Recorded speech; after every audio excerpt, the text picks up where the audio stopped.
আসসালামু আলাইকুম সুপ্রিয় শিক্ষার্থীরা, কি অবস্থা সবার?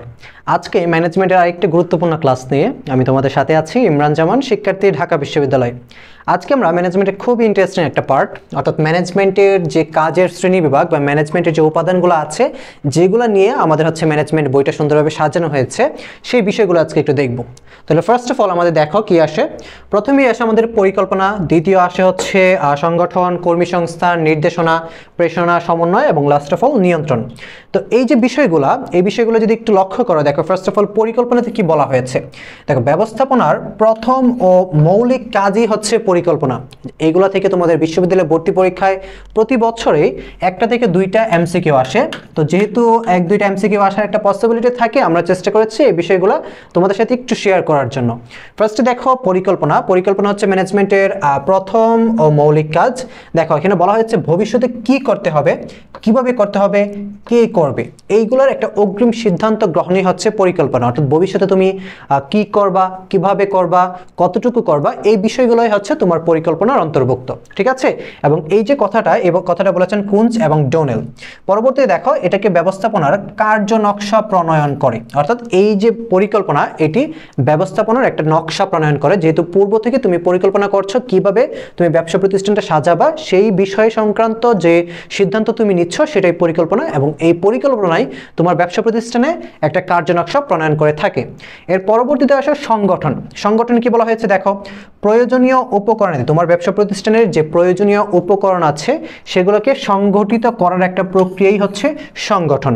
পরবর্তীতে বলা হচ্ছে কর্মীদের দায়িত্ব অর্পণ, ক্ষমতা দান, সম্পর্ক সৃষ্টি, এগুলো সংগঠনের মাধ্যমে করা হয়ে থাকে।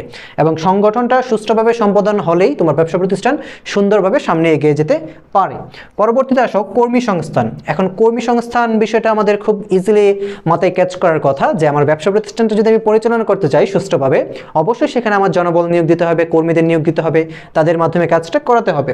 দেখো, কর্মী নিয়োগ এবং কাজে নিযুক্ত করা কর্মী সংস্থানের অন্তর্ভুক্ত। কর্মী সংস্থান হলো মানব সম্পর্কিত কার্য প্রক্রিয়া, এই বিষয়টা মনে রাখবা। কর্মী সংস্থান মানব সম্পর্কিত একটা কার্য প্রক্রিয়া। এই প্রক্রিয়া প্রতিষ্ঠানের কর্মী সংগ্রহ করা হয়, নির্বাচন করা হয়, নিয়োগ দেওয়া হয় এবং তাদেরকে প্রশিক্ষণ, পদোন্নতি সবকিছু প্রদান করা হয়। একজন কর্মীকে যখন তুমি তোমার ব্যবসা প্রতিষ্ঠানে নিয়োগ দিবা, তাদেরকে প্রশিক্ষণের মাধ্যমে তুমি প্রশিক্ষিত হিসেবে গড়ে তুলতে পারো, এবং তোমার ব্যবসা প্রতিষ্ঠানে দীর্ঘদিন যাবত যদি কাজ করে থাকে তাহলে তাদেরকে তুমি জ্যেষ্ঠতার ভিত্তিতে, মেধার ভিত্তিতে, যোগ্যতার ভিত্তিতে পদোন্নতিও প্রদান করতে পারো। পরবর্তীতে আসে দেখো নির্দেশনা। ব্যবসা প্রতিষ্ঠানে খুবই গুরুত্বপূর্ণ। কর্মীদের তাদের দায়িত্ব দিয়ে বিভিন্ন কাজ করার নির্দেশ প্রদান করা। অর্থাৎ তুমি তোমার ব্যবসা প্রতিষ্ঠানের একটা কাজ কর্মীদের মাঝে ভাগ করে দিলা এবং তাদেরকে সেই কাজটা সুষ্ঠুভাবে সম্পাদন করার জন্য যে নির্দেশটা দিলা, সেই নির্দেশ অনুযায়ী কিন্তু তারা কাজ করে যাবে। তাহলে এই নির্দেশনা হচ্ছে কর্মীদের দায়িত্ব দিয়ে বিভিন্ন কাজ করার নির্দেশ প্রদান করা।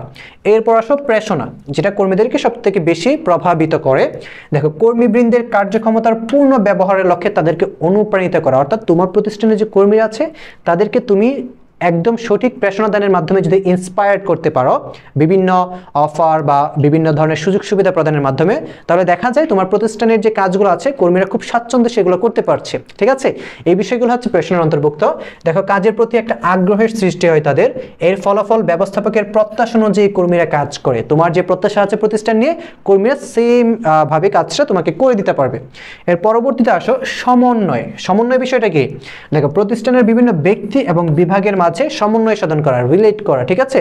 প্রতিষ্ঠানে যে ব্যক্তি আছে এবং বিভিন্ন ডিপার্টমেন্ট ওয়াইজ প্রতিষ্ঠানটা ভাগ থাকে, এই ডিপার্টমেন্টে লোকদেরকে সঠিকভাবে সমন্বয় করে দেওয়া এবং কাজটা সম্পাদন করাই হচ্ছে তোমার সমন্বয়ের কাজ। প্রতিষ্ঠানের বিভিন্ন উপকরণের মধ্যে যোগাযোগ স্থাপন করে এই সমন্বয়। কার্য সম্পাদনের লক্ষ্যে সকল উপকরণ, বিভাগ, উপবিভাগে ঐক্য স্থাপন করে। এই যে আমি ডিপার্টমেন্টের কথা বললাম, এই যে ডিপার্টমেন্টগুলোর কথা বললাম, এই ডিপার্টমেন্টগুলো একত্রিত হয় এবং এই ডিপার্টমেন্টের যে লোকগুলো কাজ করে তারা স্বাচ্ছন্দ্যে কাজ করতে পারে একত্রিত হয়ে, সেই বিষয়টাই হচ্ছে সমন্বয় করা, ঠিক আছে। এরপর হচ্ছে লাস্ট অফ অল আছে নিয়ন্ত্রণ বিষয়টা কি। দেখো, গৃহীত পরিকল্পনা, প্রদানকৃত নির্দেশ ও প্রতিষ্ঠিত নীতি অনুযায়ী কাজ পরিচালিত হচ্ছে কিনা তা পরীক্ষা করা, ঠিক আছে। অর্থাৎ তোমার প্রতিষ্ঠানে যেই পদক্ষেপগুলো তুমি নিয়েছো, যে নির্দেশগুলো তুমি তোমার কর্মীদেরকে দিয়েছো, ঠিকভাবে তারা সেই কাজটা করছে কিনা তার তদারকি করাই হচ্ছে নিয়ন্ত্রণ। পরবর্তীতে বলা হয়েছে ব্যবস্থাপনা প্রক্রিয়ার সর্বশেষ ধাপ। এই যে ব্যবস্থাপনা প্রক্রিয়াটা আমরা দেখছি, কাজের ভিত্তিগুলো দেখছি, এই প্রক্রিয়ার সর্বশেষ ধাপ হচ্ছে আমাদের নিয়ন্ত্রণের মাধ্যমে কার্যাবলী তদারকি তদারকি করা হয়ে থাকে। অর্থাৎ এই যে তুমি তোমার প্রতিষ্ঠানের কাজগুলো দেখছো, তদারকি করছো, এটা কিন্তু তুমি এক প্রকার নিয়ন্ত্রণ করছো। এই নিয়ন্ত্রণের মাধ্যমেই তুমি সবগুলা কাজ তদারকি করতে পারো। আদর্শ মান প্রতিষ্ঠা করে তার সাথে তুলনার মাধ্যমে ভুল ত্রুটি নির্ণয় করা হয়।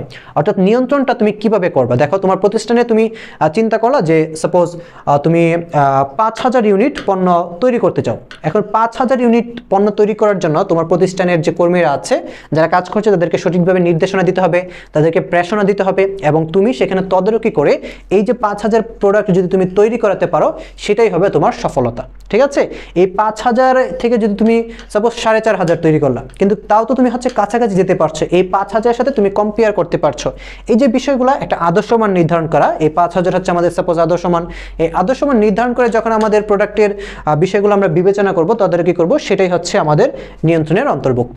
ঠিক আছে, তো এই ছিল আমাদের ব্যবস্থাপনার 7টি ধাপ। এর পরবর্তীতে লক্ষ্য করো যে আমাদের প্রো উইথ স্বাধীন থেকে সি ইউনিটে যারা আছো তাদের জন্য হচ্ছে টার্গেট ডিউ ব্যাচ নামে একটি কোর্স চালু আছে, যেখানে বাংলার জন্য 50টি ক্লাস আছে, ইংরেজির জন্য 50টি, হিসাব বিজ্ঞানের জন্য 30টি, ম্যানেজমেন্ট, ফাইন্যান্স, মার্কেটিংয়ের জন্য 25টি করে ক্লাস আছে। এখানে আমাদের দেখো মডেল টেস্ট হবে প্রায় 20টির মতো, এবং সবগুলো মডেল টেস্টই বলে রাখি আমাদের ঢাকা বিশ্ববিদ্যালয়ে যেভাবে পরীক্ষা হয় ঠিক সেভাবে আমাদের এই মডেল টেস্টগুলো নেওয়া হবে। আমাদের এইটার হচ্ছে ক্লাস অলরেডি চলমান, তোমরা যারা এখন ভর্তি হবা তারা হচ্ছে আমাদের রেকর্ডেড ক্লাসগুলো পাবা, এবং পরবর্তী ক্লাস শুরু হওয়ার আগেই তোমরা হচ্ছে যদি ভর্তি হতে চাও, তাহলে আমাদের এই যে নিম্নলিখিত দুইটা নাম্বার আছে, এই নাম্বারে যোগাযোগ করতে পারো। আমাদের এই কোর্স ফি হচ্ছে মাত্র 3000 টাকা, এবং এই কোর্স রিলেটেড তোমরা যদি আরও কিছু জানতে চাও, এই নাম্বারগুলোতে কল দিলেই তোমাদেরকে একদম ইন ডিটেলসে সব কিছু জানিয়ে দেওয়া হবে। সবাই ভালো থাকো, সুস্থ থাকো। আজকের ক্লাসটা এই পর্যন্তই ছিল। আল্লাহ হাফিজ।